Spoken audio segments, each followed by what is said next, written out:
Men are the gods who are on their way home to their source, which in turn is themselves.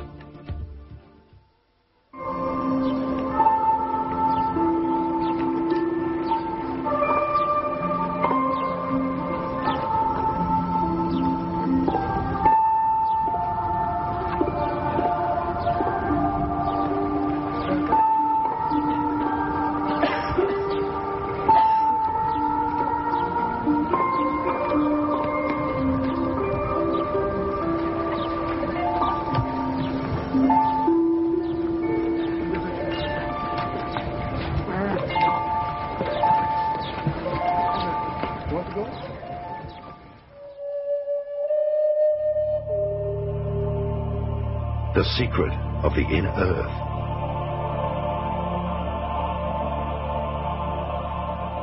Like the human being, the planet itself also has dimensions. These 7 bodies are 7 main energy gates, also called chakras or sun gates. They are the activation gates.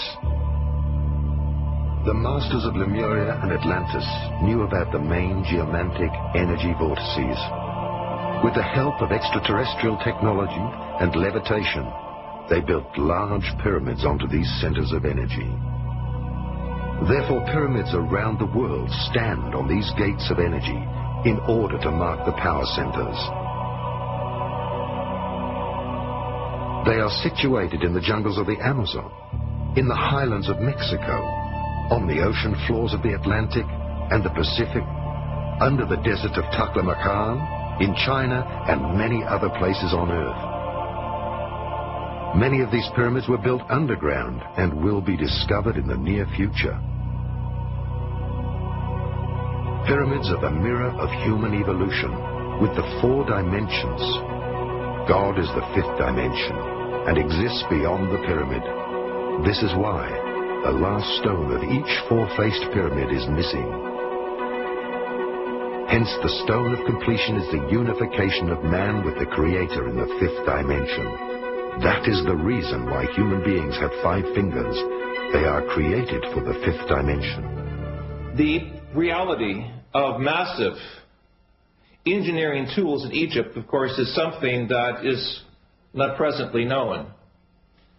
The existence of huge interior structures with mathematical precision that range in size from some 20 centimeters for the air shafts to the massive chambers known as the King's and Queen's Chamber that require blocks of some 2 to 20 tons apiece, suggest a parent technology that is no longer known to our present Western society. When the documentary Mysteries of the Sphinx was being made, the engineers asked themselves, how could these massive blocks be moved into position? It was obvious from special consultants who were moving upwards of 200 tons that there was no present technology that could take these very large, massive blocks from the quarries and move them up some 480 feet above the surface of the earth unless there was a superior parent technology. In talking with specialists in hypersonic vibrations in New York and Chicago, it was suggested that a type of vibratory source, perhaps a quarter of a mile in length, would have to be necessary as some airborne platform that would require the vibratory mechanisms necessary to move these large blocks into place.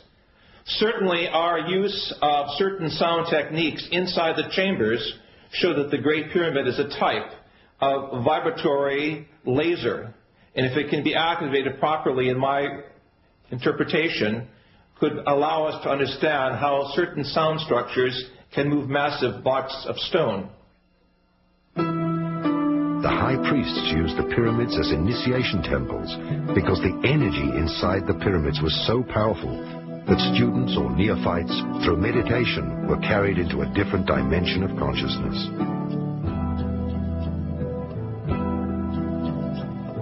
The student, with his physical body and senses, was moved into a higher world. Thus he could perceive the spiritual world. Until this very day, another great secret remains. The pyramids were used as natural doors of dimension gates, as openings and doors leading to the inner earth.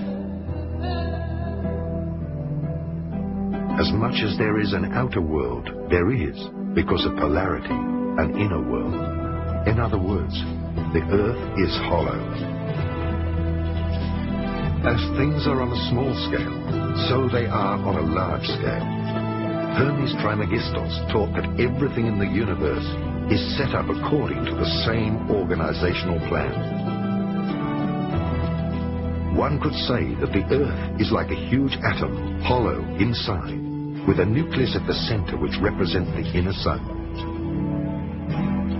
Just as we humans do not see the outer curve of the globe, one is not able to perceive the inner curve when entering Hypereia, the legendary lost crystal cities of Agartha.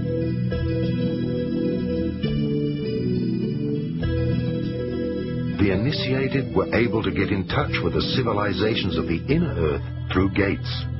Until the sinking of Atlantis, this was general knowledge.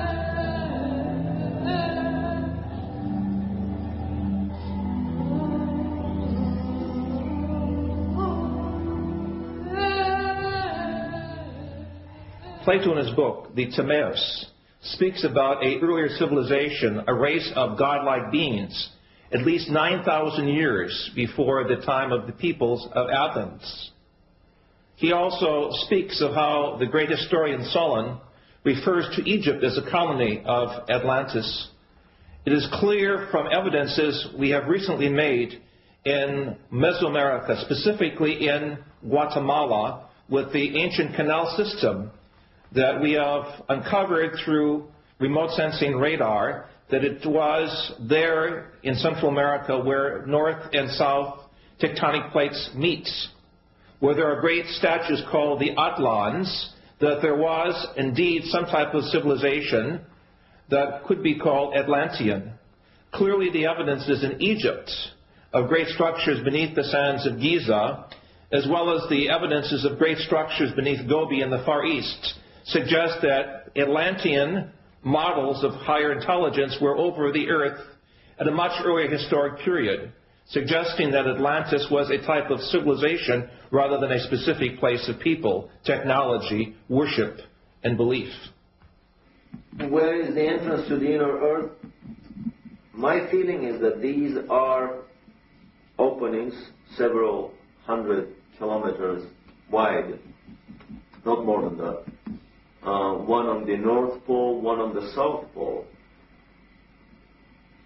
They may exist in a different dimension.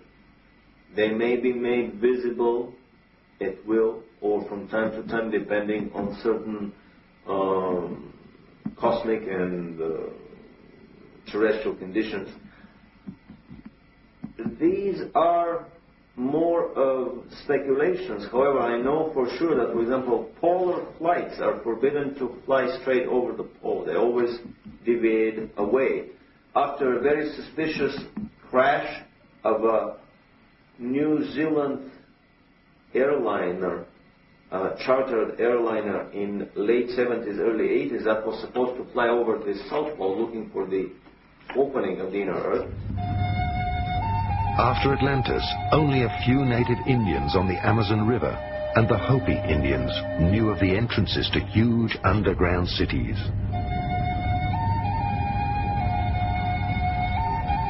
They reported that shortly before the cyclical end of humankind, the seed for the next humankind was brought to safety in the inner earth by beings, human beings with white and bluish skin and golden angelic hair, who traveled in flying saucers from the inner earth. Last century, various scientists searched for the pole openings. Accordingly, the South Pole is supposed to be the head chakra of the Earth and have an enormous pole opening. The North Pole would be the root chakra. During this century, two great efforts were made to find these pole openings and to make contact with the extraterrestrial races who built the underground cities within the Earth. The first expedition was led by Admiral Byrd before the Second World War. The second was carried out by the secret Tula organization, which pulled the strings behind the Nazis. Both expeditions were successful. Byrd discovered the pole openings during an expedition for the USA.